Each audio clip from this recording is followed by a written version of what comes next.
So, it's about the how. It's all in the how.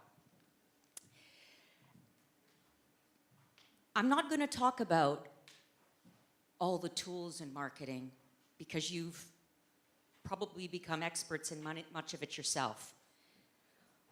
What I'm going to do is challenge you. Challenge you as a leader in marketing today and ask you what impact you are having. I'm going to share with you my stories, a few of my thoughts, and it starts with, it's all in the how. Where do I need to point? I should have asked that question. Jim,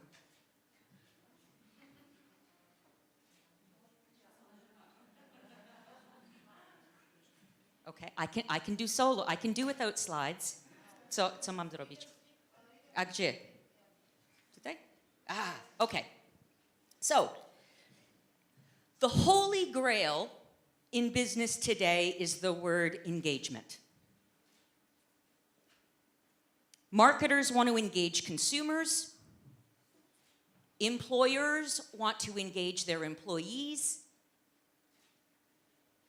If you're a good business partner, you want to engage your suppliers. And hopefully you don't refer to them as suppliers, you refer to them as partners, and you treat them like partners. Engagement is the holy grail. I think it's the absolute test of leadership. I don't think you should be looking at your shares and your profits. I think if you want to test a leader, test them by their engagement scores. And so what I want to share with you today is what I think is at the heart of engagement. What you do, what you achieve is important. How you achieve it is even more important. Simon Sinek talks about why. He said, you need a purpose. Your business needs a purpose. That's what's the difference between successful businesses and less successful businesses. I agree. Purpose is important. It's what gets you out of bed in the morning. What? Achieving each day, having something that you can go to bed at night and say, ha, I did it. Equally important. But I think the difference is in the how. It's actually how you spend your day. It's all those hours, Carolina, when she got up from bed at 5:30 in the morning, and then she did all of her things with her technology. It's how she spent her day. It's how you determine what impact you're going to have. And so, I always ask this as the ultimate leadership question. If you work for me, you will get this question at some point, usually pretty early on. I ask all my mentees the same. I get that you want a better, sexier title on your business card. I get that you probably want a funky car and all of those wonderful things that go along with greater responsibility. You probably want a promotion, I get it. But my question back to you, why should somebody follow you? You want to be a leader? Why should I follow you? Tell me. What's the value you bring? What's the inspiration you provide?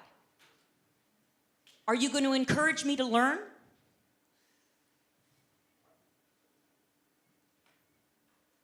Why should I follow you?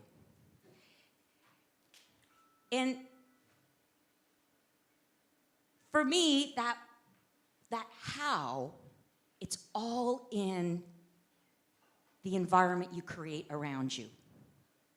The environment you create for your business. the environment you create for the teams, the environment you create with the agencies you're operating with. And so the magic is in the how, and the how is in environment. So what's the environment you create around you? What you achieve is important. How you achieve it is even more important.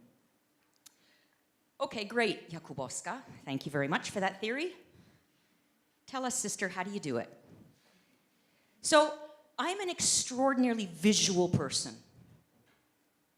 And so when you're friends with me or we work together, I always speak in metaphors. So I'm going to take you on a little bit of a journey of my how, but I'm going to do it through some metaphors. 1 + 1 = 3. The metaphors you're going to see coming up right now. These are also my principles. This is what I live by. This is how I manage a business. This is how I manage a team. Man on the moon, have an impact, go on safari, pay it forward, square peg round hole. These are all things that on a daily basis I am trying to emulate, trying to ensure is put into business practice. So I'm going to share a few of them. And I was listening earlier. I had the pleasure of coming in where there was the panel discussion on the Swin influencer case and Coca-Cola and everything we did around influencers. So let me tell you my how through using that case. How did we eventually end up with all of those influencers on our cans? So I'm going to start by stake in the ground. So when I came to Poland 3 years ago, the business was growing, but it hadn't hit its business targets in 6 years. It also was sitting on flat KBIs, flat business indicators. We hadn't grown things like recruitment. And so here we were sitting on a business where, by the way, when you work on a business for 6 years that hasn't hit its targets, it sucks, yeah? It sucks for 2 reasons. One, you don't feel like you're winning, and by the way, nobody's really saying, congratulations, you didn't hit your targets again. And secondly, you don't get paid as much because your bonus isn't as good. So it really sucks. So stake in the ground was really all about understanding that things needed to be different. Stake in the ground, it's about strategy. It's about choice. And what builds on strategy and choice is this idea of a couple of things. One, if you're not sure, start. Start somewhere. Pick a direction. Hopefully you've got data and insight and perhaps a bit of gut feel, but start. Because you can always course correct.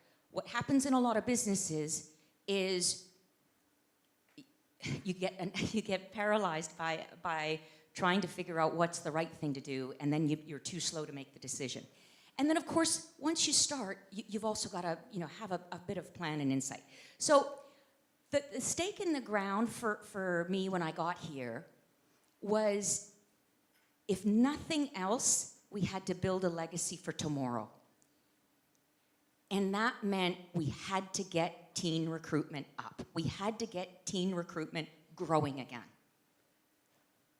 Because if not, this business certainly wasn't going to hit its targets in another 2 or 3 years. So stake in the ground was, yes, we market to everybody, but we're going to be very, very focused on getting teens to fall back in love with us again. So what that involved was my ultimate favorite principle. It's called go on safari. And go on safari is about putting yourself in a different in an environment where you're going to think differently. Challenge your perspective. Learn. It's about how you ensure that you yourself are growing, but more importantly, how you ensure your business stays grounded and also ultimately very close and course corrected. So go on safari. So great, I had this idea that absolutely we all agreed we had to get connected to teens. So who is most connected with teens? Well, it's influencers. So over my first month or two, I met with the head of TVP, the head of TVN. I had met the head of Polsat.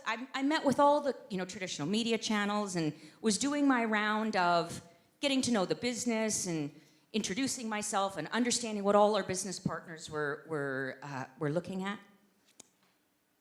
And I noticed that everybody I was talking to was more of the kind of traditional media, if we will. So I said to the media house, and I said to my team, I want to meet some influencers. And they sort of looked at me and they said, what do you mean? I said, who are the influencers, and I want to meet with them. So we called up, but they called up Basia Soltyszyńska from LifeTube and said, this woman wants to meet with you. The GM of Coke wants to meet with you. So it was very, very funny because the first meeting with influencers, Basia and her team came, and there was 25 of us in a meeting room. Because Basia and her team, they'd never met with, generally don't meet with the GMs of companies, so they had no idea what the hell she wanted. So she came with, they came with a team. The media house had no idea what Anya was up to, and so they had the account executive, the account director, and everybody. My brand team was like, holy shit, well, if they're going, then the marketing director and the marketing manager and the brand manager, and so here I am sitting in a room with 25 people. And I said, so tell me a little bit about it. So what's your world like? And that's all I wanted to do. I just wanted to talk. I remember the one word I did learn that day was gembasa, gembase. And by the way, we speak Polish all the time every day, but it wasn't about strategy. It wasn't about how much money I was going to put on the table. It was about none of that. It was about, I know nothing. Can I just listen to you for a little bit? That was the kickoff of what then became an influencer workshop that the brand team led. And out of that, eventually, I'll tell you a little bit more about how we came to that whole influencer strategy. But what I did for the next couple of weeks was I went out and I met with people and I went to places that I knew nothing about or little about so that I could understand. Because if I'm going to build a business, and if the world is changing as quickly as it's changing these days, and the digital world is all about microseconds, then I need to a little bit walk in those shoes to understand what it's all about. So I did all sorts of things. I went to gaming events, gaming conferences, experience in itself. But what happened there, what Go on Safari is about challenging your own learning and perspective and bringing that back to the business world each day. So that was the beginning of the journey of we ran a workshop with, by the way, some teenagers as well, some nastolatki, and we had influencers with us, we had the agency teams, and we brought a bunch of people together just to start to teach us what would zaangażowanie with nastolatki potentially look like. Now, I talked about how, and how being very important. Part of how is also, as a leader, what you do to create that environment relative to what I call even creating some safety. Some safety whereby people can, on one hand, take risks, and on the other hand, have a ton of fun. Because out of that will come innovation. But when you work with a big corporation, a lot of the times there's a plan, and you've got to follow that plan. So as a leader, one of the things you need to do is create space for your team. So one of my roles, while they were out going off and learning about influencers and learning about gaming and doing all these things, was I had to have their back. Because our central business unit wasn't thinking the same way. Why? Because those things hadn't become as big in other countries as they were here in Poland. So Got Your Back is about creating an environment of safety for your teams to go off and do the work they need to do. And yes, it means taking some risks. We put Snapchat on our packaging for the first time 3 years ago. It bombed. Consumers didn't know what to do with it. It was cute. We thought it was cute. We were showing everybody. But nobody was using it. But we tested, tweaked. And if you look at the can that we did just now, recently, the one with the influencers on it, it also has Snapchat on it, and it's linked to content and what have you. It was thanks to taking some risks and learning along the way. My role in all of that was the business unit didn't want us doing that stuff. That was off strategy, sort of. But I was so convinced that this market was more advanced, that we needed to go off and do these things.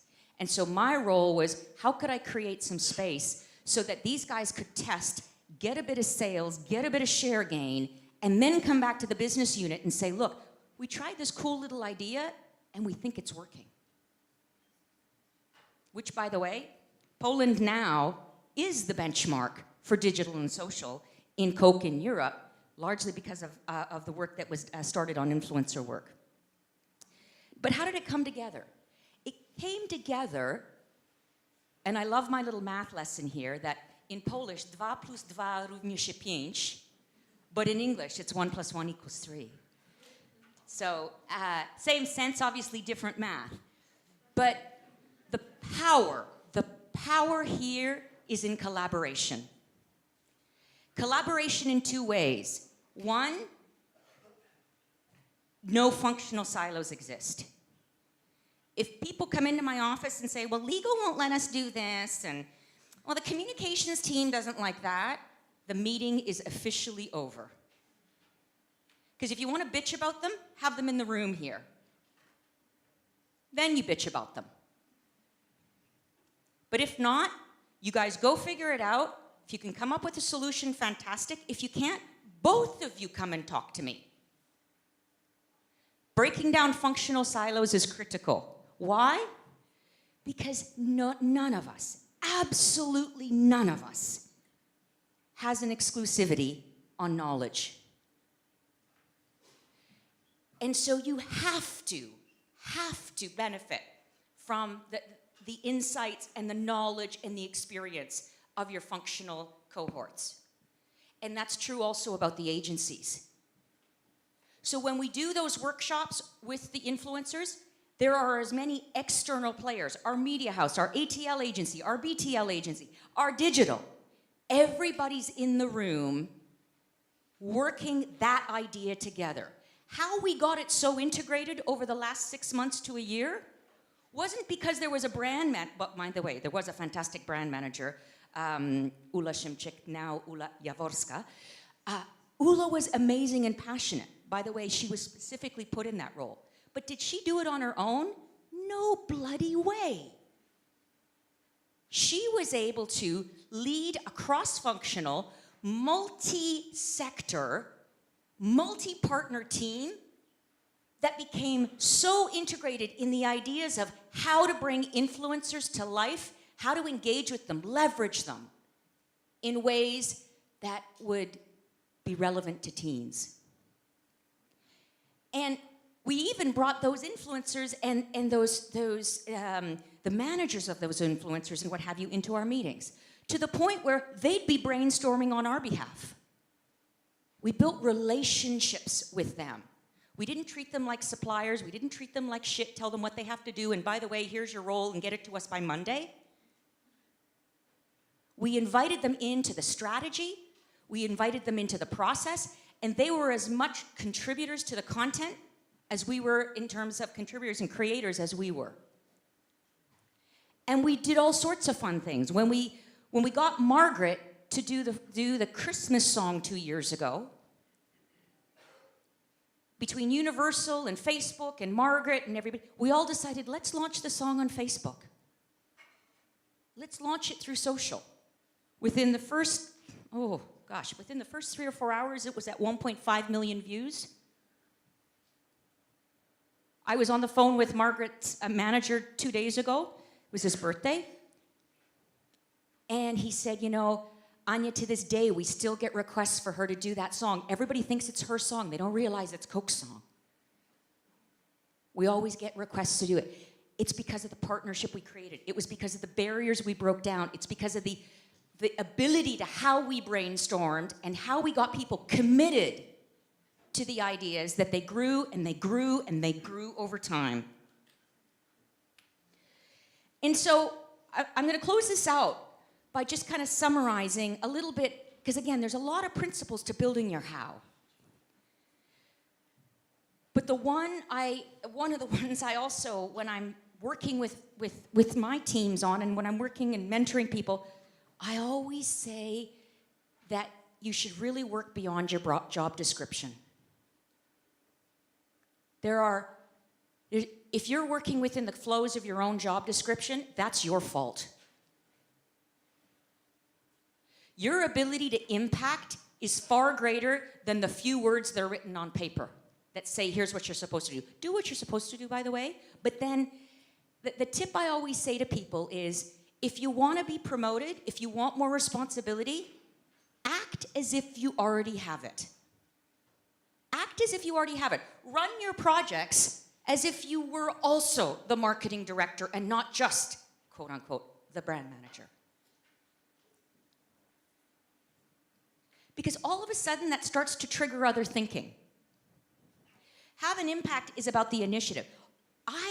Listen, there were times where Ula would be off doing stuff, the team would be off doing stuff on influencers. I didn't even have to get involved anymore, and half the time, I would only find out about it when I would be looking on Facebook or what have you. Because they knew they had taken this so beyond what the brief was, and they'd patented it.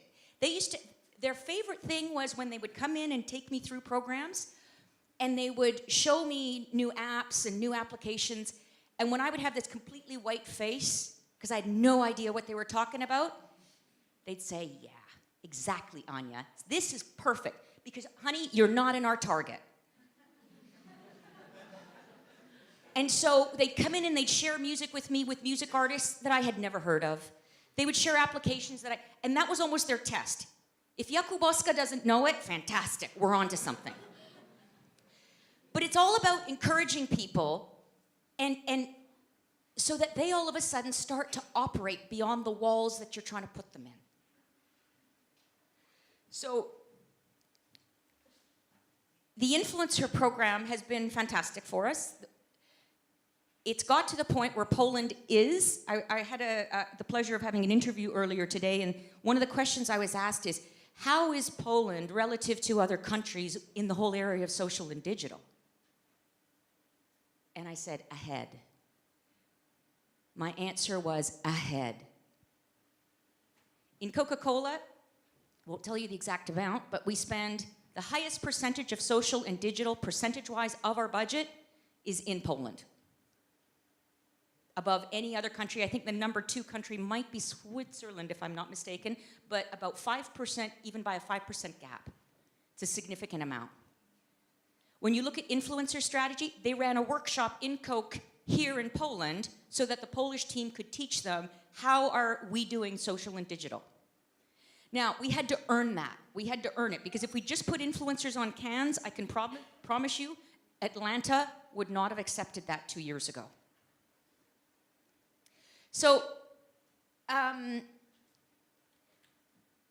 everything is possible. And my theory is, if you focus on the what, you'll deliver probably your results. If you focus on how you get those results, you will overachieve. I left the business a couple of months ago. We were at all-time record teen recruitment, all-time record shares, all-time record KBIs across all the key measures for teen recruitment and engagement. So when you focus on the how, I am convinced that you will get stronger results. I always come back to, as a leader, as a business leader, a project leader, why would someone want to be on your team? What is it, the environment that you create, that allows magic to happen, that fosters it, that encourages it?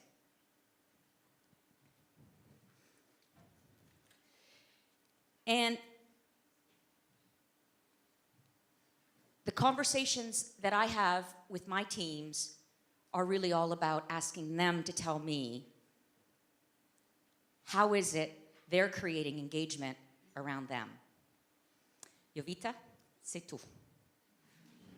Thank you very much.